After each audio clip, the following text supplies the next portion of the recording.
Thank you. The retransmission. By the grace of my master, I shall try to reveal a great secret of mystery which the people in general do not know. It is a great wonder when a great personality like Lord Krishna, Swami Vivekananda, or my master changes the entire course of a person's life. It is absolutely necessary for us to find such a guide who can lift us higher and higher by his power. This mystery is known as Pranahuti, or the power of transmission. This is power working through the channels of pure mind. Pranahuti is affected through the power of will, which is always effective. If a trainer in spirituality exerts his will to mold the mind of a trainee, it will be effective and yield excellent results. So in the underline marko, Pranahuti is affected through the power of will. It's a power working through the channels of pure mind.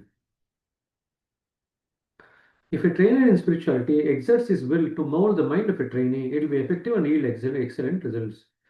Many Swamijis who start the profession of Gurudom as soon as they put on the orchid colored uniform complain that although their disciples listen to them with interest, yet they remain as crooked as the tail of a dog afterwards. The reason is obvious. Either the Swamiji does not exert his will, nor he has got no power. They prescribe many laborious and brain taxing exercises, practices, and leave the disciples to their own fate. Neither does the teacher know the result of the practice, nor does the disciple care to use his discrimination. The result is grossness and dullness of the intellect on the part of the disciple, and corruption, degradation, and moral turpitude on the part of the gurus. So, underline ಮಾಡ್ಕೊಳ್ರಿ ಇದು. If you have a wrong method ಏನಾಗುತ್ತೆ, the result is grossness and dullness of the mind. So, one sign of the progress is that the mind should become more and more brighter, more and more subtler. On the part of the disciple, corruption, degradation, and moral turpitude on the part of the guru, who are only conscious of their right to teach and quite unmindful of their duties and responsibilities. Some skeptics may say that it is after all due to the person who wanted to change himself and the master or guru was the cause merely for the namesake. If Lord Krishna had such power, why did he not change the heart of Duryodhana instead of bringing about the battle of Kurukshetra? They may also quote many stories wherein somebody taking a worthless person or even a lifeless object as a guide has become great saint. But this does not hinder us in trying to find out the reality because God's ways are mysterious. Underline ಮಾಡ್ಕೋ. God's ways are mysterious. Some are deluded by their own thinking and some are illumined by the divine grace. The worthy trainer, by the power of yogic transmission, weakens the lower tendency in the mind of the trainee and sows the seed of divine light in the innermost core of the heart. This is the work of the trainer. So they remove or weaken the lower tendencies in the mind and sow the seed of divine light in the innermost core of his heart. In this process, the trainer uses his willpower, which has the divine infinite at its back. In a way, he is conscious of that. He just focuses it through the lens of his goodwill upon the heart of the trainee. So the trainer is consciousness of the divine which is behind. While being conscious of that, he focuses his attention on the heart of the trainee through the lens of his goodwill. The trainee may not feel anything in the beginning. The reason is that he is accustomed to feel only through the senses. After some time, however, he may feel the results of such transmission, which are also in the form of subtle changes in the working of the vital parts and the tendencies of his mind. So, by seeing the changes, we can deduce that the transmission is actually started working. ಕೇಳಬೇಕಿತ್ತಾ?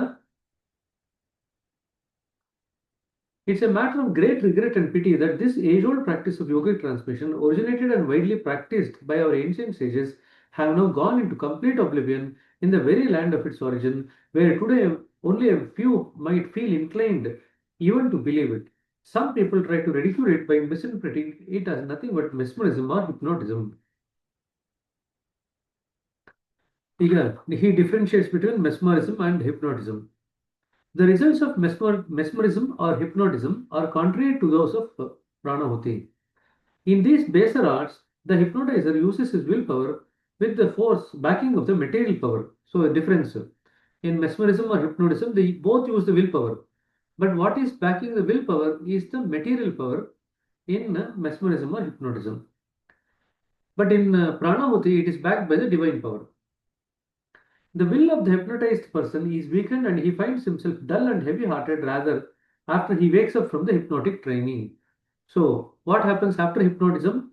The person who is hypnotized finds his will weakened and he also finds himself dull and heavy after the hypnotism.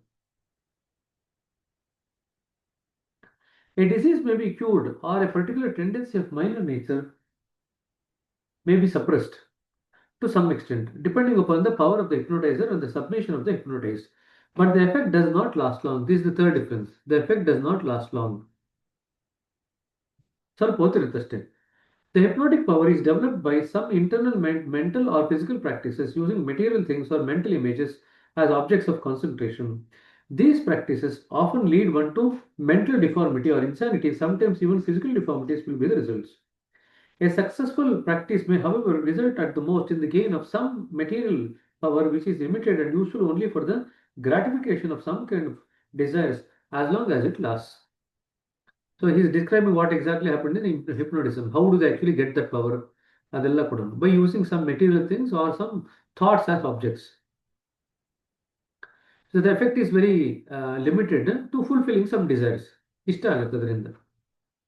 Here, I may assure you that spiritual training for the attainment of the higher stages is only possible by the process of yogic transmission and by no other means. Frequent inferences to this process in the present society of educated persons have led certain religious teachers to defend their inefficiency in this respect by explaining to the people that there is nothing peculiar about transmission. It generally happens that when you are in the company of a Mahatma or a saint, you are to some extent relieved of your disturbing thoughts and feel comparatively calm for a while. This they claim to be the effect of transmission by the Mahatma. Those who offer this explanation mean only to deceive the public with a view to whitewashing their incapacity. So, mind feeling calm temporarily and the disturbing thoughts coming down in the mind can happen for other reasons also apart from transmission. So, now he is differentiating. What they interpret as transmission is really the automatic radiation of the pious Paramanus, fine particles from the Mahatmas. It affects all those assembled there with the result that calmness prevails to some extent as long as they are there. It is only a natural process, has nothing to do with the transmission. It is not only from a Mahatma or a saint that such Paramanus radiate, but also from everyone, whether pious or wicked, saintly or devilish. If you are for some time with the impious or morally degraded person, you will also find impious Paramanus radiating from him, affecting you with the result that you find your thoughts flowing in the same channel for the time being. So if you are with a crooked person, our mind also start becoming more crooked because the same Paramanus actually affect your thinking. The effect of such radiation remains only for a little while and disappears when you are away from it. So as long as you are there with them, your thoughts flow in that direction. The moment you are away, your thoughts actually become normal. They disappear when you are away from them. This is the reason why religious teachers are often found to be making complaints of the indifference of the people to follow what they preach into them. They say that people, when they go back after hearing their sermons, cast off then and there all that they have heard, remaining nothing, retaining nothing of it in their mind. I think it's not the people, but the teacher or the Upadeshaka, the preacher, who is really to be blamed for it, for he has not the capacity or the power to transmit what he means to preach from the platform. So if they don't have the capacity, the effect will not last long. ಕೇಳಿಸ್ಕೊಳ್ತಾರೆ ಅಲ್ಲೇ ಬಿಟ್ಟು ಹೋಗ್ತಾರೆ ಈ ಕಿವಿನ ಕೇಳಿಸ್ಕೊಂಡು ಈ ಕಿವಿನ ಬಿಟ್ಟು ಹೋಗ್ತಾರೆ ಅಷ್ಟೇ. Now, this difference, the difference between transmission and the mesmerism, hypnotism, difference between transmission and radiation, they're all examination question for you. But the power of transmission is a yogic attainment of a very high order, by which a yogi can infuse by his willpower the yogic energy or the godly effulgence within anyone and remove anything unwanted in him and detrimental to his spiritual progress. So, this is a special yogic power attained after practice. So what they do, they can infuse by his willpower the yogic energy of God or divine effulgence, and they can remove anything that is unwanted in him, which is detrimental to their spiritual progress. He can exercise this power not only on those assembled around him, but also for those people who are away from him. The power can be utilized in any way or at any time. One who has the command over this power can at a glance create temporarily or permanently a condition of the mind which is far ahead of the existing condition of the mind of the Abhyasi and which otherwise will require a lifetime to be achieved. It is not a vain assertion but a bare fact and may at any time be practically verified by anyone who pleases to do so. So ಇದಿಷ್ಟು transmission ಬಗ್ಗೆ ಈ particular paragraph. So ಈ differences ಕೇಳ್ತಾರೆ ಜ್ಞಾಪಕ ಇಟ್ಕೊಳ್ರಿ. Some has sages have often, through the power of transmission, changed the entire nature of women at a mere glance. The wonderful example of the great sages like my master, Samarth Guru, Mahatma Ramchandraji Maharaj of Fatehgarh, Swami Vivekananda, and others offer ample proof of it. I have met the heads of many sanस्थाs, and to my increasing surprise, I have found transmission sadly missing everywhere, so much so that to most of them it is quite foreign. Swami Vivekananda had no doubt that capacity, but such personalities are always rare. Personalities like my revered master are not accidentally born. As a matter of fact, all of us are like beggars at the master's door, having a begging bowl in hand, which the master readily fills. But when the bowl is already full with things other than spirituality, the question of getting anything from him does not arise at all. For if anything is poured into it, it will flow out at once. The primary thing for us is therefore is to make ourselves empty so that the bowl may be filled up with the master's grace. So that is our job. That's our role, in fact, to empty ourselves. ಸರಿನಾ? So ಇಲ್ಲಿಗೆ ಆ chapter ಆಯಿತು. Last stage. ಏನಾದ್ರು ಪ್ರಶ್ನೆ ಇದ್ರೆ ಕೇಳು.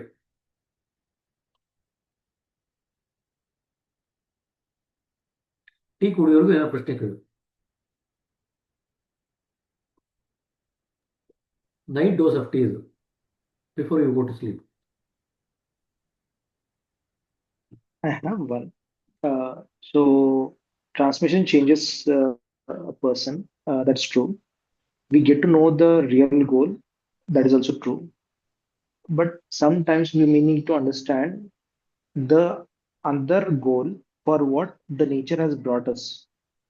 Always, it need not to be the case where we have come down to remove the samskaras, but sometimes it can be even for some nature's work or something which we are supposed to do.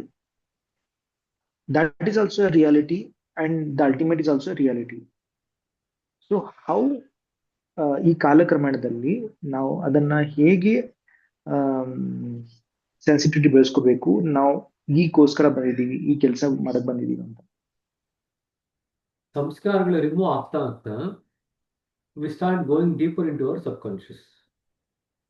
Correct. As we go deeper towards in the subconscious, we gradually move towards the causal body. Correct.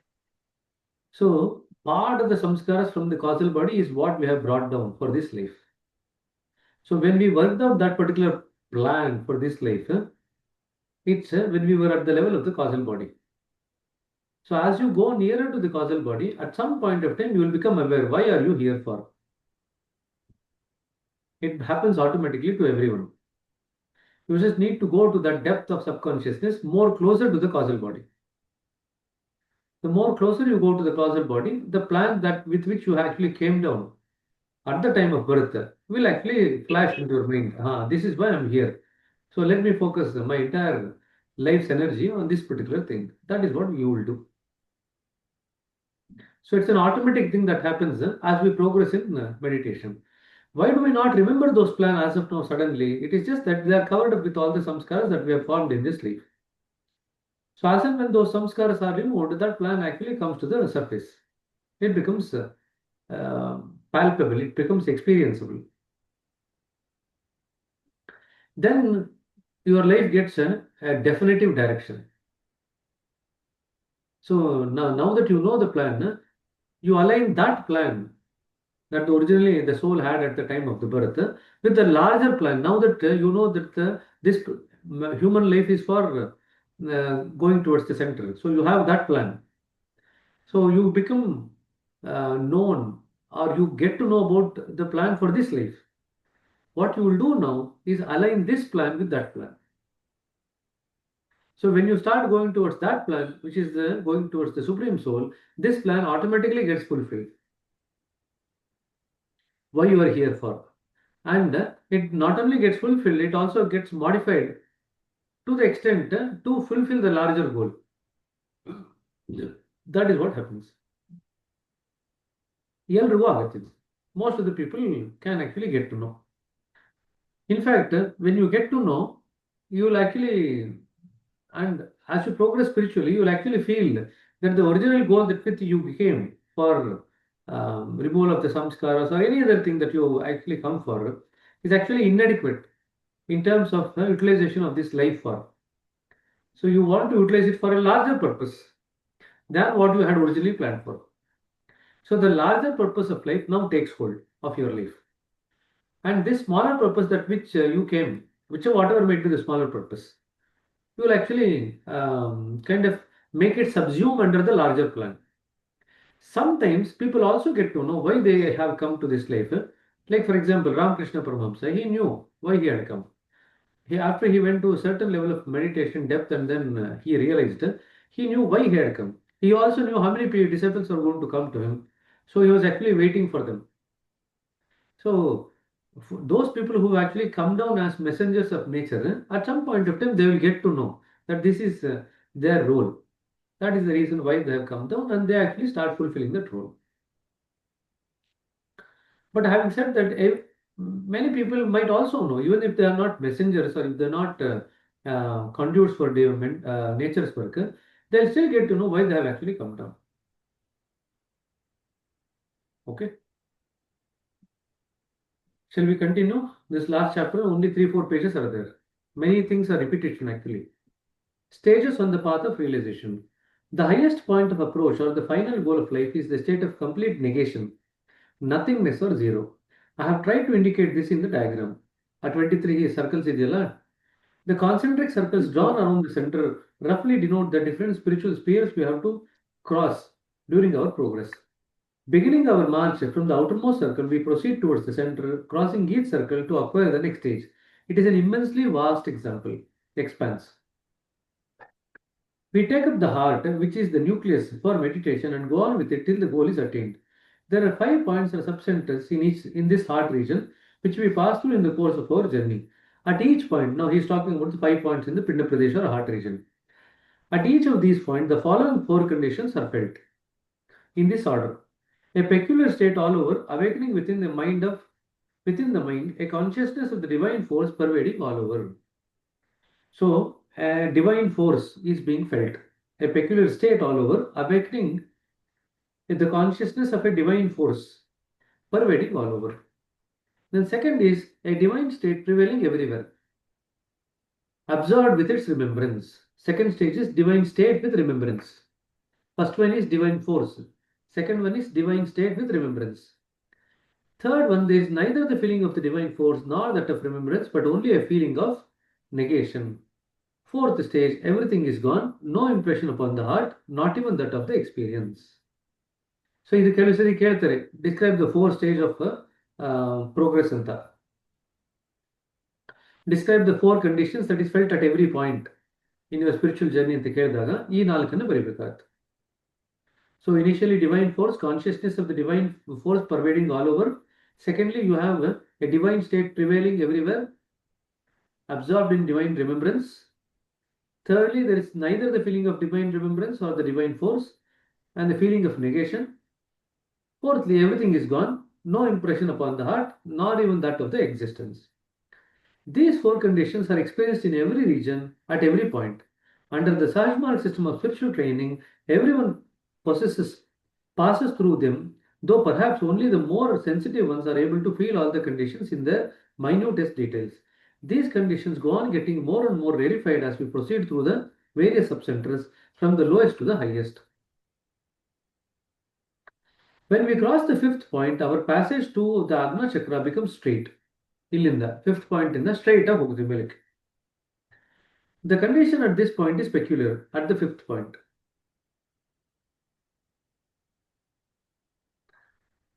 ಇದು Agna ಚಕ್ರದಿಂದ. From this point, the energy which we consume is diverted towards the low regions. During our journey to this point, the major condition which one experiences is a feeling of something like shadowy darkness. This is only a clue to show that we have to finally go beyond light. Its real nature pertains neither to light or darkness, but to the dawn-like color. So during our journey to the this point ಅಂದ್ರೆ ಆಗ್ನ ಚಕ್ರಕ್ಕೆ ಬರಬೇಕಾದ್ರೆ ನಮಗೆ ಶಾಡೋಯ್ darkness ಅನ್ನೋ ಒಂದು feeling ಬರುತ್ತೆ R Don colour ಬರುತ್ತೆ. After crossing the five circles of the heart region, we want to enter mind region. The 11 circles of ego of this region depict the various stages of egoism. The condition becomes finer and subtler as one progresses through them. There are innumerable points and the knots in each of these circles. In the ordinary course, it would require a whole lifetime for going from one point to another point, but for the wonderful yogic process of prana huti. By the time we reach the 16th circle, we are almost free from egoism. The condition here has rarely been attained even by the greatest sages. As far as my vision goes, I find none except Kabir who could have secured approach up to this stage, apart from my great master who had attained stages far beyond the limits of human approach.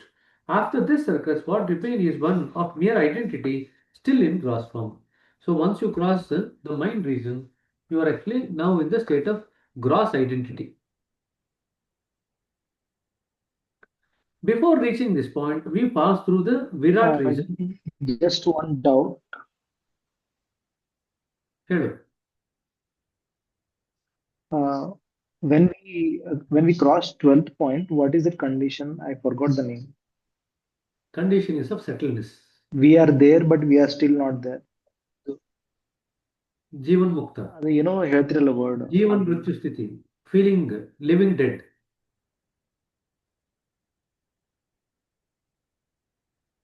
Living dead, but we will know everything, but it will not be always there. When someone adds that to you, it comes out, right? The knowledge. So But that ಅದಿನ್ನೂ ಬಂದಿಲ್ಲ. ಆ state ಇನ್ನೂ ಬಂದಿಲ್ಲ. ಆ state ಇನ್ನು ಮುಂದೆ.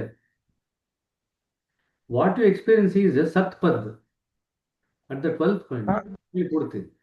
12th point ಅಲ್ಲಿ ಸತ್ಪದ್ ಬರುತ್ತೆ. 12th to 13th. Okay. ಸತ್ಯ ಟ್ರೂತ್ ಬರುತ್ತೆ, ಸತ್ಪದ್ ಬರುತ್ತೆ. What you are talking about is something that comes after we have established ourselves in the state of thumb, which is near the center. Thumbಗೆ ಸತ್ add ಮಾಡಿದಾಗ a new state is created. That is what you are talking about. The state of thumb ಅಂತ ಹೇಳ್ತೀವಿ. But that is near the center after having crossed all the 7 rings of splendor. So when we are established in the state of thumb, we are in complete ignorance. ಅದಕ್ಕೆ ಸತ್ add ಮಾಡಿದಾಗ then you get a new condition. So ಇಲ್ಲಿ ಏನಾಗುತ್ತೆ 12th 13th ಮಧ್ಯದಲ್ಲಿ ಸತ್ಪದ್ and the condition of the truth. These are the two things which are there. There is settledness, the satpad, the condition of the truth, what do you say, the highest state of love, humility, purity. ಇವೆಲ್ಲವೂ ಕೂಡ 12th point. And simplicity. Purity, simplicity, humility, and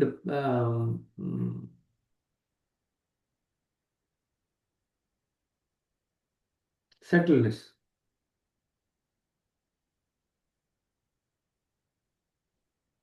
So purity, simplicity, pinnacle of love, pinnacle of humility. ಇವೆಲ್ಲವೂ 12th point. ನಿಮ್ಮ network issue ಇದೆಯಾ? ನನ್ನ network issue ಗೊತ್ತಿಲ್ಲ. It is sticking actually. ಹೌದು, ನಂದು ಇಲ್ಲಿ ನೆಟ್ವರ್ಕ್ ಇಶ್ಯೂ ಅಂತ ಏನೋ ಬಂತು, ಇಂಟರ್ನೆಟ್ ಕನೆಕ್ಷನ್ ಅನ್ಸ್ಟೇಬಲ್ ಅಂತ ಬಂತಪ್ಪ ಇಲ್ಲಿ ಮೆಸೇಜ್. ಮೋಸ್ಟ್ಲಿ ನನ್ನ ಕಡೆಯಿಂದನೇ ಇರಬೇಕು. So anyway, before reaching this point, which is entry into the central region, we pass through the Virat region of the Sahasradal Kamal, the lotus of 1,000 petals. It is from this region that Virat Roop was brought to Arjuna's vision at the time of battle in Mahabharata. It is the macrocosm. Here we begin to experience to some extent a changeless condition that we call as Brahmagati, or the state of the divine. In the course of this march, we pass through and cross various centers having their own peculiar conditions. After crossing the 7 rings of splendor of the central region, one enters the vast, limitless expanse, the infinite, and starts swimming in it. Here, the Guru's assistance is still needed, since even the subtlest force of the swimmer, in the act of his swimming, sets up waves of energy that erect a barrier against the progress.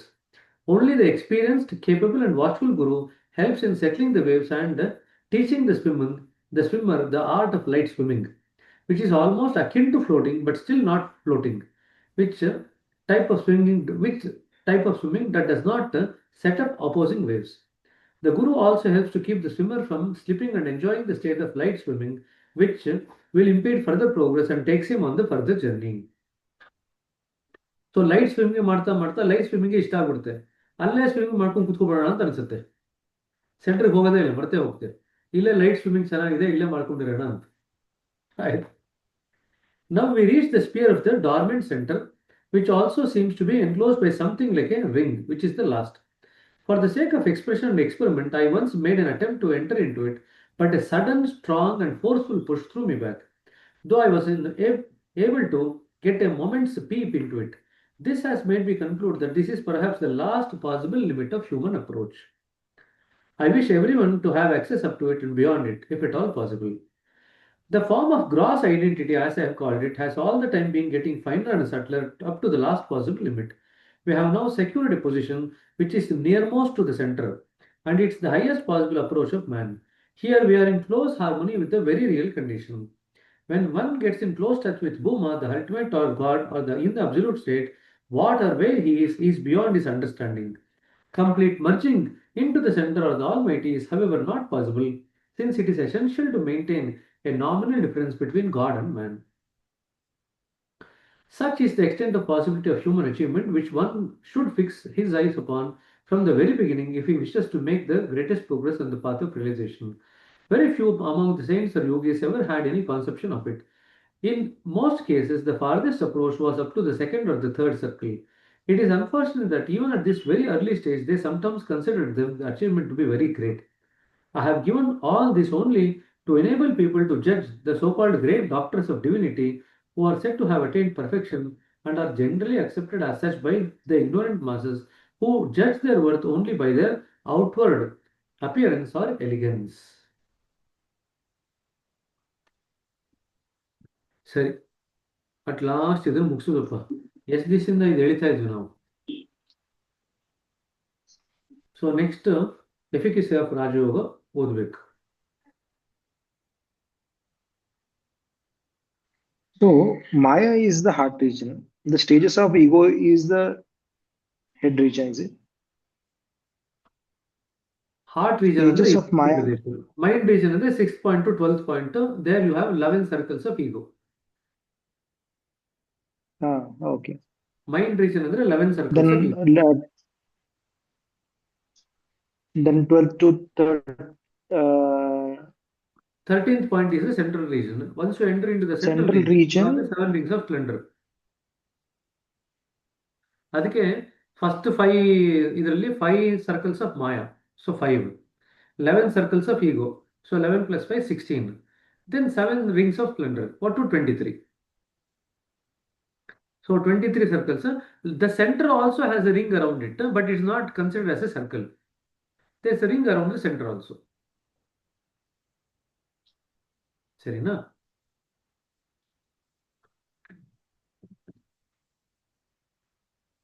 ಸರಿ, ಹಾಗಾದ್ರೆ so next class ಇಂದ will start efficacy of Rajayoga. That's the last book in this complete works volume 1. ಅದೊಂದು ಆದರೆ ನಿಮ್ದು ಎಲ್ಲರದು ಆಯ್ತು. Youth group ಅಲ್ಲಿ ಎಲ್ಲ ಬುಕ್ಸು ಓದಿದ್ದಾಗತ್ತೆ. That's the last book. Okay. So internet connection I think it might be bit bad.